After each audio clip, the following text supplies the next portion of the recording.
प्रकाशनाचा सोहळा त्यांनी आयोजित केला, त्यांच्या मुखातूनच आपण काही शाहू महाराजांच्या 4 आठवणी ऐकाव्यात यासाठी डॉक्टर सुभाष देशमुख शकतो की आपण या ठिकाणी शाहूराजांच्या संदर्भात आपल्या 4 आठवणी सांगाव्यात, पुस्तकाचं समीक्षण करावं.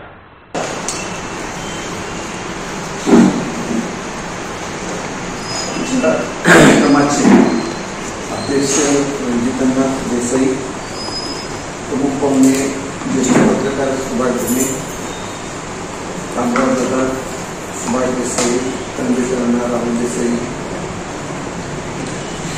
नंदकुमार मोदी सर, विश्वस्त आणि सर्व मान्यवर.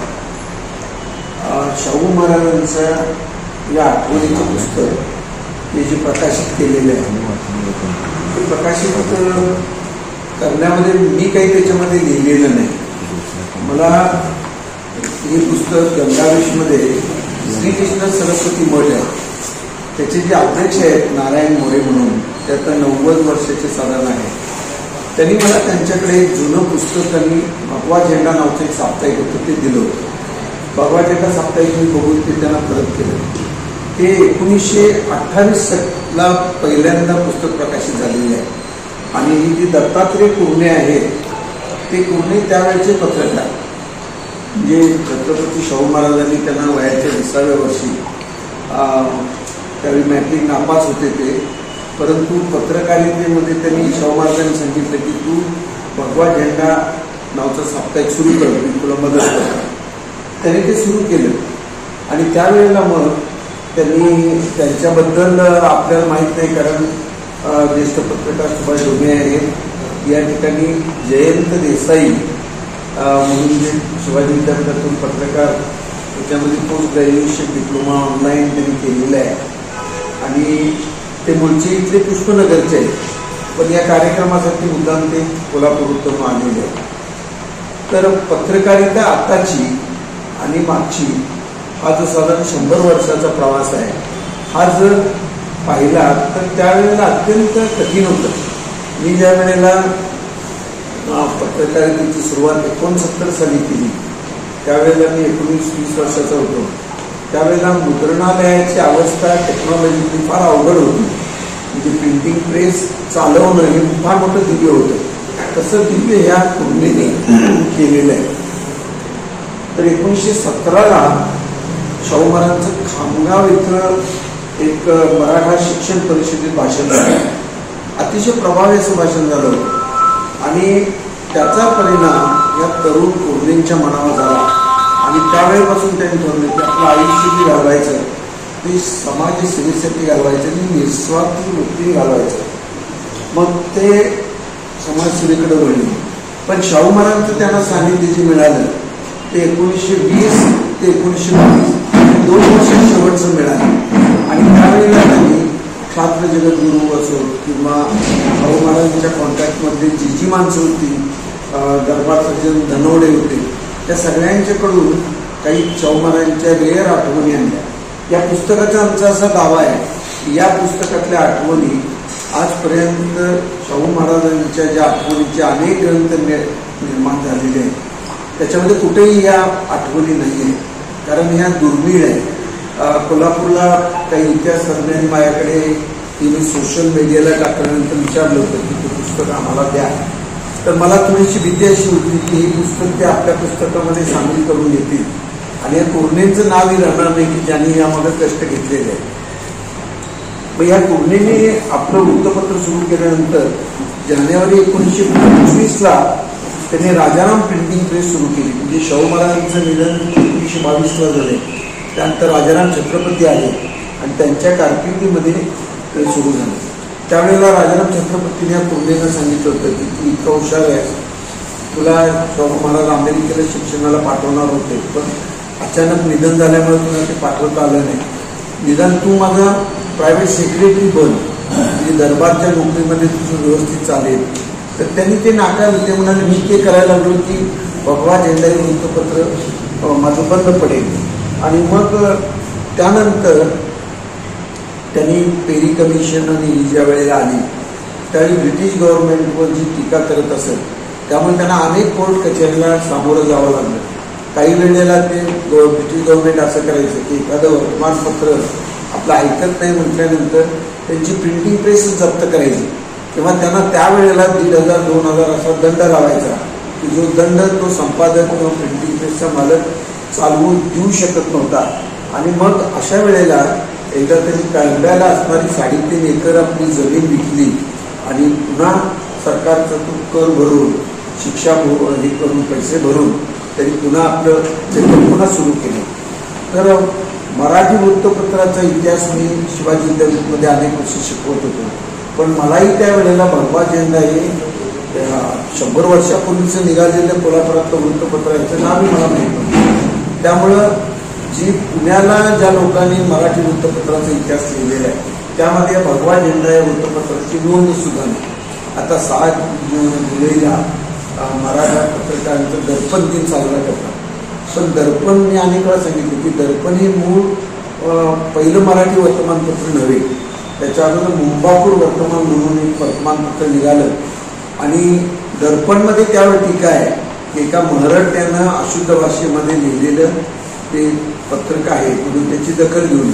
पण ब्रिटिशांच्याकडच्या रेकॉर्डमध्ये त्या मुंबापूर वर्तमानाचा संदर्भ मिळतो. तसंच हे भगवा झेंड्याचं नोंद सुद्धा त्यावेळेला हे जे सगळं अग्निदेवी त्या लोकांनी केलं आणि त्यामध्ये स्वार्थत्याग आणि तळमळीनं समाजकार्य करणं ही जी उदाहरण घालून दिलेली आहे हे उदाहरण आत्ताच्या पत्रकारांनी जर नजरेसमोर ठेवलं तर पेड न्यूज हा प्रकार मला वाटतं बंद पडेल. अनेक वेळेला आता काही दिवसामध्ये आम्ही बघतो की सुभाष डुमेनी पत्रकारिता केली, मी केली, त्यावेळची आमची मूल्ये जी होती ती आज आम्हाला कुठेतरी अस्वस्थ. आत्ताची पत्रकारिता बघितली की आम्ही अस्वस्थ होतो. अनेक गोष्टी पाकिटावर अवलंबून असतात, अनेक ॲडव्हर्टाइजमेंटच्या प्रमोशनवर अवलंबून असतात. म्हणजे खरा न्याय जर द्यायचा झाला तर पुन्हा सोशल मीडियावर तुम्हाला प्रगट व्हावं लागतं. वर्तमानपत्र तुमची गळचिपी करतात. नॅशनल लेवललाच नाही तर तालुका लेवलला सुद्धा असे काही सामाजिक प्रश्न आहेत की ज्या सामाजिक प्रश्नाला जर एखाद्या वार्ताहराला तुम्ही मॅनेज केलं किंवा त्यांनी पाकिट देऊन जर त्याला हे केलं, बंद केलं तर तो समाजाला न्याय देऊ शकत नाही असं साधारणपणे आताचे आमचे अनुभव आहे. त्यामुळे आम्हाला ती फार मोठी खंत वाटते. तर 1928ला ह्यांनी या आठवणी प्रसिद्ध केल्या. त्या कालामध्ये लुप्त होऊन जातील, ते जीर्ण झालेले कागद होते. म्हणून मी ठरवलं की आता म्हटलं आपण लवकरात लवकर हे पुस्तक आपण प्रकाशित करूया. आता शाहू महाराजांनी नेमकं काय केलं असेल तर बहुजन समाजामध्ये स्वत्व आणि स्वाभिमान निर्माण करण्याचा प्रयत्न केला आणि त्याच्यामध्ये त्यांनी जो आटोकाट प्रयत्न केलेला आहे तर नव्या भूतकरू कार्यकर्त्यांची टळी फळीच निर्माण केली. आणि त्यामुळं झालं काय की समाजाला ज्ञानापासून वंचित राहणारा जो समाज होता त्याला प्रवाहामध्ये शाहू महाराजांनी निन्याय कार्यकर्त्यांच्या माध्यमातून आणलं. आणि शाहू महाराज कधी स्तुतीनं उडवून गेले नाही किंवा निंदेनं खचून गेले नाही आणि अनेक दिवसापासून संकटातून हाल अपेष्टातून त्यांनी मार्ग काढला आणि समाज क्रांतीची मशाल शेवटपर्यंत तेवढ ठेवली. आणि त्यामुळं आज छत्रपती शिवाजी महाराजांच्या नंतर महाराष्ट्राच्या जडणघडणीमध्ये किंवा महाराष्ट्राच्या पुरोगामित्वाच्या विचारसरणीमध्ये शाहू महाराजांना आम्हाला विसरताच येत नाही. पण अनेक वेळेला काय वेळेला आश्चर्य झालं की छत्रपती शाहू महाराजांची बदनामी झाली, जिजामातेची बदनामी झाली. शाहू महाराजांची जी स्मृती पुसून टाकायचा प्रयत्न केला जातो त्यावेळेला विद्यमान खुर्चीमध्ये बसलेल्या सत्तारूढ लोकांना, आमदार खासदारांना आम्ही निवडून दिलेल्या त्यांच्या कुणाकडूनही त्या गोष्टीचा निषेध व्यक्त होत नाही याची आम्हाला एक खंत आहे. म्हणजे कोल्हटकरनी काय बोलावं, राहुल सोलापूरकरनी काय बोलावं, भिडेनी मधनं काहीतरी करावं. तर ह्या सगळ्या ज्या गोष्टी आहेत ह्या खटकणाऱ्या आहेत की तुम्हाला जर शाहू महाराजांचं पुरोगामी याच्यामध्ये शाहू महाराजांच्या जयंतीला मोठमोठ्या जाहिराती देतात पण तुम्हाला शाहू महाराजांची बदनामी करताना कुठल्याही आमदाराने, सत्तारूढ पक्षातल्या आमदारांनी, खासदारांनी त्याचा निषेध केलेला तुम्हाला कुठे दिसणार नाही. ही खंत आम्हाला जरूर आहे. आता शाहू महाराजांना अनेक जण म्हणतात की शाहू महाराजांनी त्यावेळेला विचारलं की तुमचे गुरु कोण? तर शाहू महाराजांनी सांगितलं, कोणतरी म्हणायचं की फ्रेझर हा इंग्रजी टीचर होता, त्याच्या मार्गदर्शनामुळे शाहू महाराजांचा तो गुरु होता. शाहू महाराजांना अनेक जण कोण निंबाळकर आहे, कोण आहे, असं काही काही नावं त्यावेळेला दरबारामध्ये घेतली जायची. एकदा शाहू महाराजांनी दरबारमध्ये सांगितलं की अनेक जण अनेक नावं पुढं करतात, पण पूर्वजांचा इतिहास आणि माझा स्वानुभव हेच माझे गुरु आहे. तर मला वाटतं की शाहू महाराजांचं या रीतीने जर अवलोकन केलं, मूल्यमापन केलं, तर शाहू महाराजांनी स्वतः खूप टीका टिप्पणी अनुभवलेली आहे. त्यांची दोन तऱ्हेने आपण साधारण असं बघा की शाहू महाराजांचं त्यावेळेचं जे संस्थान म्हटलं तर ते फार मर्यादित होतं. सांगलीकडे पटवर्धन होते, निपाणीला देसाई होते, इकडं वारणेच्या पलीकडं साताऱ्याच्या छत्रपतींचं राज्य होतं आणि कोकणामध्ये सावंतवाडीकरांचं होतं. त्यामुळं शाहू महाराजांच्या संस्थानाचं उत्पन्नाचं साधन सुद्धा फार मर्यादित होतं.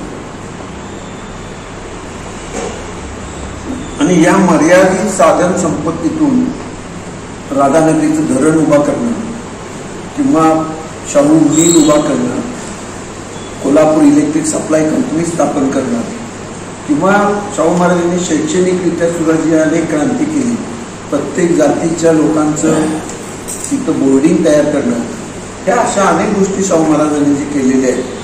त्याच्या व्यतिरिक्त जर शाहू महाराजांचा अभ्यास केला तर स्त्रियांच्यावर होणारे कौटुंबिक अन्याय त्यासाठी त्यांनी काही आदेश काढलेले आहेत, कायदे केलेले आहेत.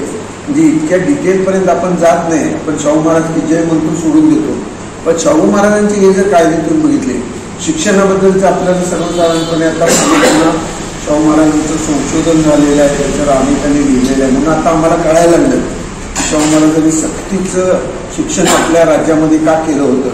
आणि जर कोण आपल्या पाल्याला शाळेमध्ये पाठवत नसेल तर त्यावेळेस त्याला 1 रुपये दंडही शाहू महाराजांनी ठेवलेला होता. आता शाहू महाराज ज्या वेळेला परदेशात जाऊन आले त्यावेळेला परदेशातल्या ज्या अनेक नवीन तंत्रज्ञान होतं तेही त्यांनी हे केलेलं आहे. म्हणजे धार्मिक क्रांती केलीच, म्हणजे आपल्या छात्र जगद्गुरु पीठाची स्थापना ही शाहू महाराजांची धार्मिक क्रांती होती. त्याप्रमाणे त्यांनी आज केला, म्हणजे निरनिराळे कायदे असे केले. आपल्या इकडे त्यावेळेला ऊसाच्या गुऱ्हाळामध्ये जो चरक नवीन तयार झालेला होता, ते चरक म्हणजे घाणा, ऊसाचा घाणा, त्यामध्ये ऊस घालताना घाण्यामध्ये अनेक शेतकऱ्यांची बोटं तुटायची. त्यावेळेला शाहू महाराजांनी आपल्या संस्थानामध्ये एक दौंडी पेटवली. अनेक ठिकाणी असं आठवलं की माझ्या संस्थानामध्ये जे तंत्रज्ञ आहेत, जे मेकॅनिकल इंजिनियर्स आहेत, त्यांनी असं नवीन तंत्र शोधून काढावं की ज्यामुळं माझ्या शेतकऱ्यांची बोटं घाण्यामध्ये ऊस घालताना तुटणार नाही, असं त्यांनी काहीतरी कृती काढावी. आणि अशी काढणाऱ्याला मी संस्थांतर्फे असे बक्षीस देतो. धार्मिक बाबतीमध्ये अंबाबाई आंदोलनामध्ये मला शाहू महाराजांची वेळ सनद मिळाली 1912 सालची. त्यावेळेस त्यामध्ये शाहू महाराजांनी स्पष्ट म्हटले की इथल्या अंबाबाईच्या पुजाऱ्यांनी 10 रुपयाच्या आतलं जे काय असेल ते स्वतः घ्यायचं. 10 रुपयाच्या वर चोपडा असो, साडी असो, वस्त्रप्रावण असो, दागिने असो, ते सगळे सरकारी खजिन्यात जमा करायचे. कारण मला त्यातून माझ्या संस्थानामध्ये दुष्काळ पडलेला चालणार नाही. मला विहिरी बांधायचे, मला शाळा बांधायचे, मला दवाखाने काढायचे, या दृष्टीचे शाहू महाराज होते. तर त्यामुळं प्रत्येक ठिकाणी तुम्हाला असं लक्षात येईल की शाहू महाराजांच्या बाबतीमध्ये या गोष्टी अनेक असायच्या.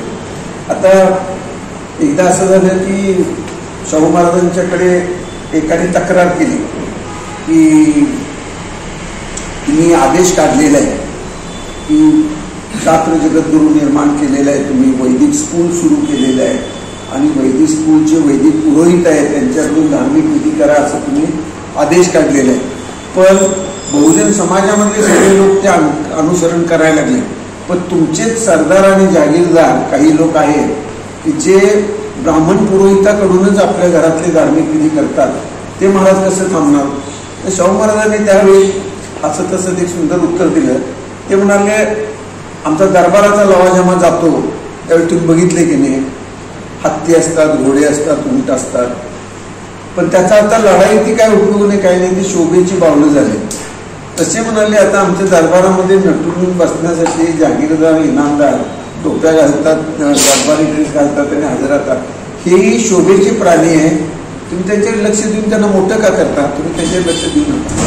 ते शाहू महाराजांचं हे उत्तर वास्तवाला धरून होतं.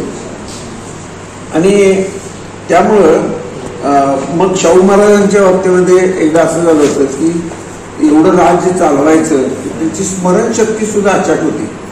शाहू महाराजांनी एकदा प्रश्न असा निघाला की पाटगावचं मठ, त्यावेळेचं वातावरण बघा की कोल्हापूरपासून 60 मैल अंतरावर असणारा रस्ता सरळ नाही आणि जंगलामध्ये असणाऱ्या मठामध्ये त्या मठाचं पीठ मोठं हे करायचं, तुरुतगिरी महंतगिरीचं म्हणून तो मठाचा व्याप त्यांनी वाढवलेला होता. त्यावेळेला प्रश्न असा आला की त्यांच्या दरबारमधल्या एकाने सांगितले, महाराज तिथं हत्ती बांधायला जागा नाही, नवीन एक हत्तीखाना बांधायला लागेल. शाहू महाराज 2 मिनिटं थांबले. का म्हणाले माझ्यासमोर, तू मला सांग, तुरुंदगिरींच्या छोट्या समाधीच्या पुढं जी भिंत आहे ती भिंत पाडा, सरळ हत्ती आत जातो म्हणाले. कशाला नवीन बांधायचा खर्च करता संस्थानाचा? तर लोकांना काय वाटलं माहितीये की शाहू महाराज या अर्ध्या दिवसात कधी जाऊन आले, तरी त्यांना सगळी डायमेन्शन माहिती आहे. खरं तर शाहू महाराज 25 वर्षापूर्वी गेलेले. 25 वर्षापूर्वी पाटगावच्या मठाचे केलेलं जागेचं निरीक्षण एवढं त्यांच्या मेमरीमध्ये मॅप्स फिट होतं की त्यांनी कोल्हापूरमध्ये बसून मार्गदर्शन केलं की अशी भिंत ही पाडा म्हणजे हत्ती जातोय, आणि बरोबर तसं होतं. तर शाहू महाराजांची स्मरणशक्ती ही अचाट होती. तर याच्यामध्ये एकदा असं होतं की म्हणजे शाहू महाराजांच्या पुढं त्याची साधी गाणी होती अगदी. ते एकदा थंडीचे दिवस असताना बल्लारी घुंगडं, मलाही माहीत नाही बल्लारी घुंगडं म्हणजे नेमकं काय, पण ते घुंगडं पांघरून ते बसले होते थंडीच्या दिवसात सकाळी सकाळी. आणि त्यावेळेला काही सरदार मंडळी भेटायला आली आणि महाराजांना पोलिसात करून बसली आणि एकमेकाकडे बघून लागले हसायला. महाराज म्हणाले, का रे हसायला लागला? महाराज बोलू काय, परमाल काय हसायला म्हणाले. महाराज बोलायला म्हणाले, काय दुसरं कोण नाही बोला. ते एक सरदार म्हणाला, महाराज तुम्ही छत्रपती आहे आणि असलं धनगरासारखं घोबडं पांघरून बसायला लागल्यावर जनता रयत काय म्हणेल, तुम्हाला काय समजतील, असलं काय तुम्ही यापुढे घोंगडं बिंगडं पांघरून बसू नका. महाराज म्हणाले, एवढंच होय? मग म्हणाले, मला जरा असं सांगा, आमचे आबाजी म्हणजे शककर्ते शिवाजी महाराज एकदा रायगडावर असायचे, तिथनं निघायचे, पन्हाळ्याला यायचे, पन्हाळ्यावरनं रांगण्याला जायचे. अरे म्हणाले, तिथे काय बर्जरी कोच तुम्ही घेऊन पळत होता का काय त्यांच्या मागणी, का रजाई घेऊन पळत होता? महाराज जिथं जातील तिथं खाटलं टाकायचं, त्याच्यावर घोंगडं घालायचं, झालं राजसिंहासन म्हणत. आणि धनगरांना दिलेली काय खरडा भाकरी काय असेल ती खायची, असं आम्हाला त्या महाराजांनी शिकवले. त्यामुळे तुम्ही आम्हाला राज्य करताना, संस्थानिक म्हणून वावरताना चैनीकडे आम्हाला नेऊ नका, आम्हाला ते अपेक्षित नाही. एवढा साधा सरळ राजा होता.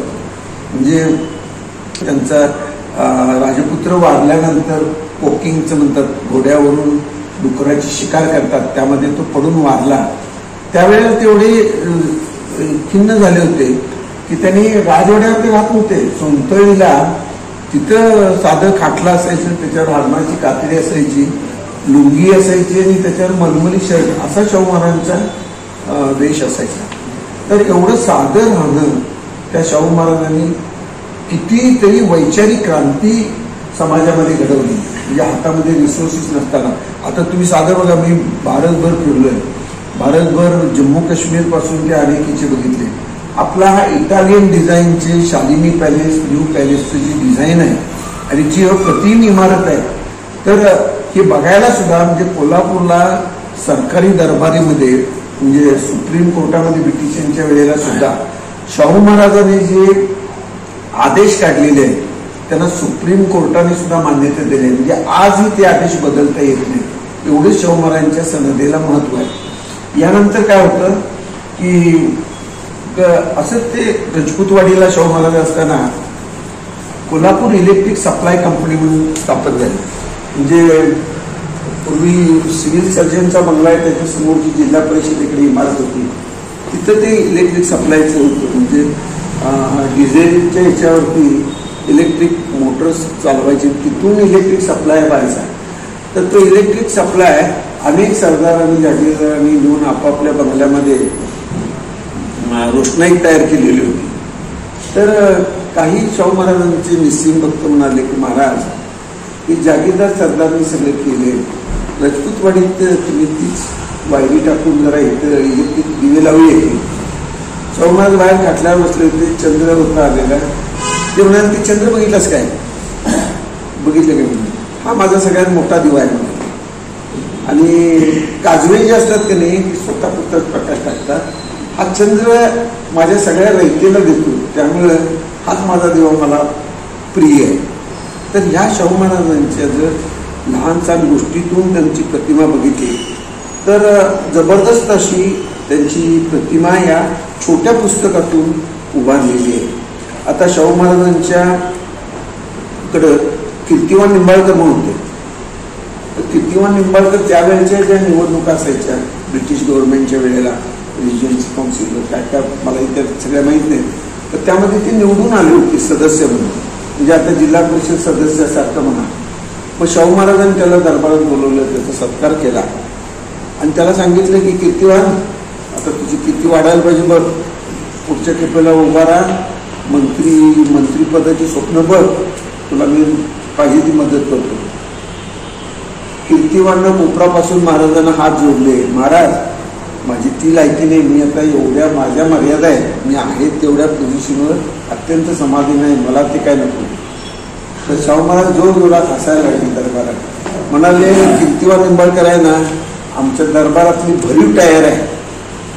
भरीव टायरला काय होतं म्हणाले, हवा मारतो म्हटलं तर ते फुगत नाही आणि कुऱ्हाडीचा घाव वाटलं म्हटलं तर तुटत नाही. असलं म्हणाले कीर्तिवान आहे, तो माझं सुद्धा ऐकणार नाही. तर शाहू महाराज यांचं लाईफस्टाईल जी होती ना ती फार गमतीशीर होती.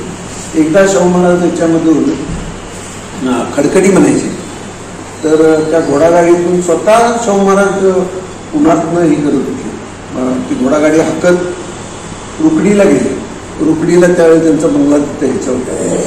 तर शाहू महाराज गेले 9 मैल आहे ते अंतर, म्हणजे नवा राजवाडा ते रुकडी साधा 9 मैल अंतर त्यावेळेचं झालं. तर उन्हातून निघाले असताना शाहू महाराज भर 12चं निघाले होते, जेवलेली निघाले उन्हातून. तिथल्या कारभाऱ्यांना काहीतरी निरोप द्यायचा होता, कामं सांगायची, ती सांगून येणार होती. तर एकाने शाहू महाराजांच्यावरती छत्री धरली. छत्री धरल्यानंतर शाहू महाराज म्हणाले, अरे मी काय बर्फाचा गोळा आहे काय म्हणाले, उन्हानं वितळेल.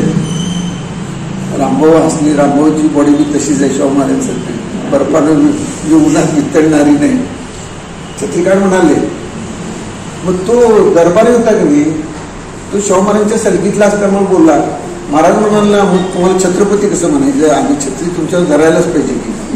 अरे म्हणाले, पावसाची छत्री असते ती एकट्या माणसाला मी अर्ध भिजवते, पण आम्ही ज्या गादीवर आम्हाला बसवलंय छत्रपती म्हणून ती सगळी रयतेला सांभाळण्यासाठी ती छत्री असते, त्यामुळे म्हणून आम्हाला छत्रपती म्हणतात.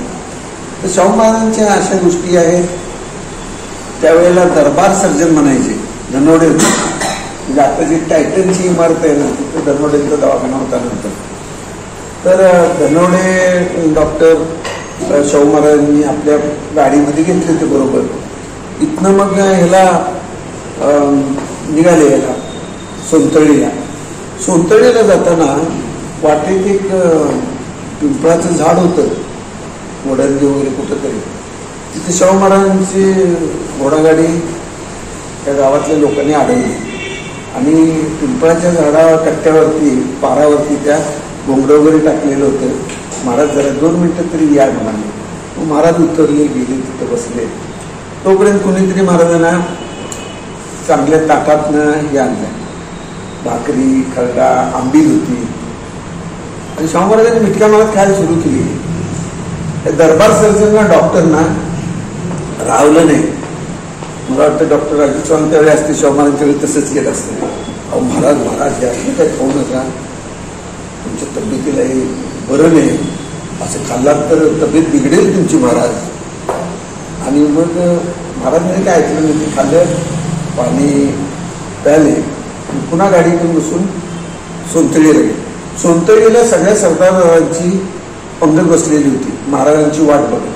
मग महाराज गेले, त्यांच्याबरोबर 4 घास खाल्ले, लगेच हात धुतले आणि उठले. मग दरबार सर्जनाने ते परत येताना महाराज म्हणाले, बघा तुम्हाला आता मी मुक्त MBBS होणार आहे, तुम्हाला आता मी दरबार सर्जन म्हणून नेमणार आहे, पण उठसूट असले सल्ले मला द्यायचे नाही. तर म्हणाले, एक समजून घ्या, ही माझी रयत आहे, ही गरीब आहे जरूर आहे, पण काहीही त्यांनी दिलं तरी ती एवढी दक्षता घेतात की आपल्या राजाच्या तब्येतीला काय बिघडणार नाही आणि तसंच मला खाद्य देणार. त्यामुळं ते जे देतील त्यातलं प्रेम त्या सरदारांच्या पंक्तीत कुठं आहे म्हणाले. सरदारांच्या पंक्तीत फक्त मला मुजरा मारण्यासाठी माझ्यावर बसलेले आणि माझ्याकडे लक्षच नसते म्हणाले. ते मटणाच्या ताटात काय काय हरणाचं आहे का सस्याचं हेच बघत असणार. तर शाहू महाराजांची ही रयतेबद्दलचं प्रेम जर बघितलं तर जो रयतेवर प्रेम करतो तोच खरा राजा. आणि आत्ताच्या ह्या सगळ्या परिस्थितीमध्ये काय वेळा मला असं वाटतं की शाहू महाराजांचं नावच काही लोकांना पुसून टाकायचं आहे का काय असं वाटायला. म्हणजे केशवराव भोसले नाट्यगृह जाळण्याचा जो प्रकार आहे किंवा कुस्त्याच्या ज्या मैदानाला पंजाबचे पैलवान यायचेच, लाहोरहून पाकिस्तानातून येणारे दामा अंका भोला असले पैलवान होते. सादिक सारखा पैलवान होता जो जिंकला की तिच्या हत्तीवरून मिरवणूक काढणारे शाहू महाराजांची रयत आहे. तर त्यामुळं ती संस्कृती इथं जपायची नाही, मोडायचं असा काहीचा प्रयत्न आहे असं मला वाटतं. तिथं आलेले ऑफिसर मुद्दाम का आणले गेले त्याच्या मागचंही काहीतरी वेगळं कारण आहे. हिंदू मुसलमान दंगल मी तर कोल्हापूरमध्ये 60 वर्ष काढली, 60 वर्षामध्ये मी कधीही बघितली नाही, त्याच्या अगोदरच्या लोकांनीही बघितली नाही, शाहू महाराजांच्यापासून आतापर्यंत 100 वर्षात. तर ते कसं होतं, अकबर मोहल्ल्यातले लोक असे कसे येतात समोरासमोर, कॉर्पोरेशन जवळ असा मॉब 2 मॉब कसे येतात. तर शाहू महाराजांनी जो जाती धर्माचा जो ऐक्याचा संदेश दिलेला आहे, जो त्यांनी कुठल्याही जातीमध्ये भेदभाव केला नाही, धर्मामध्ये भेदभाव केला नाही, तर अशा शाहू महाराजांचे हे जे संस्कार आहेत हे आम्ही जतन करणं म्हणजे खऱ्या अर्थाने शाहू महाराजांची जयंती साजरी करणं हा असा अर्थ होतो. तर या पुस्तकामध्ये मी आता सांगितले तशा अनेक सुंदर त्यांच्या आठवणी आहेत की ज्या आपल्याला आवडतील. त्या पुस्तकाची किंमत त्यातून आम्हाला काहीही प्रॉफिट मिळवायचं नाही. 150 रुपये ठेवले, 100 रुपयाला पुस्तक आज आपल्याला मिळून जाईल. नंतर आम्ही लायब्ररीमध्येही काही कॉपीज ठेवतो. तर आपण शाहू महाराजांच्या स्मृतीसाठी त्या कॉपीज तुम्ही घ्या, 2-2 घ्या, 3-3 घ्या, लोकांच्या पुढच्या पिढीपर्यंत जावं. आता आमची मर्यादा काय झाली की मी 2-3 महिन्यापूर्वीच ह्याचे काढलं होतं, गांधी, नेहरू आणि सुभाषचंद्र बोस आणि सेल्युलर जेलच्यावरती पुस्तक काढलं होतं. तर हे पुस्तक काढल्यानंतर 2 महिन्यामध्ये काढण्याची आर्थिक कॅपॅसिटी नसते, पण हे पुस्तक हे मुले पुढं आमच्या आयुष्याचं सायंकाळ होत असताना कामं खूप राहिले तसं वाटतं. काही वेळेला असं वाटतं नव्या पिढीला आमच्या विचारांची गरज नाही, कामाची गरज नाही, कुठंतरी आम्ही डस्टबिन झालेलं आहे. तर त्यामुळं ह्या निराशेपोटी हे होतं. काही वेळेला असं वाटतं की शासनाचा बुलडोजर फिरायला लागलाय, म्हणजे ज्या पद्धतीने हुतात्मा स्मारक उद्ध्वस्त झालं, म्हणजे स्वातंत्र्यवीर आणि स्वातंत्र्याचा इतिहासच जर पुसायचा असला तर ही हिटलरची अवलाद आता त्याच्यामध्ये आली आहे आमच्या डोळ्यासमोर. त्यामुळे आम्हाला अस्वस्थ होतं. सुभाष ढुमेंना खरं म्हणजे काहीही कारण नाही, त्यांना या वयाला सुद्धा या पुस्तकाची तळमळ अशी आहे. म्हणजे ते जातीने ब्राह्मण आहेत पण पुरोगामी ब्राह्मण आहेत, त्यामुळं त्यांनी वाईट टाकलेलेच असतं. मग आमच्या या कार्यक्रमाला त्यांनी उपस्थित राहणं, मुद्दाम या वयाला येणं, याच्याबद्दल मला जरूर त्यांच्याबद्दल आदर आहे, कौतुक आहे. आणि त्यांना त्यांची कन्या आणि ते या ठिकाणी आले, त्यांचे सहकारी आले, याबद्दल मी त्यांना धन्यवाद देतो. आणि रंजितांना DYSP रिटायर झाल्यानंतर मला वाटतं आमचे कार्य एवढे कर्तबगार आहेत, कलाकार आहेत की त्यांनी आज अण्णांना अध्यक्षपदी बसवलं. तर यापुढं मला वाटतं अण्णांनी थोडं लक्ष द्यावं, ग्रंथालयाचं व्याप वाढवावा. तर त्यांनी मला दाखवलं की ही जी कपाट आहे त्या 4 नव्या कपाटामध्ये संपूर्ण ग्रंथालय बसलेलं आहे. अशा तऱ्हेच्या नवीन काही टेक्नॉलॉजिकली ॲडव्हान्समेंट होतील. आणि चांदादादांनी मगाशी सांगितलं की TB पाटील आहेत म्हणून लायब्ररी जिवंत आहेत. तर TB तुम्हालाही धन्यवाद देतो आणि मी माझं भाषण थांबवतो. धन्यवाद.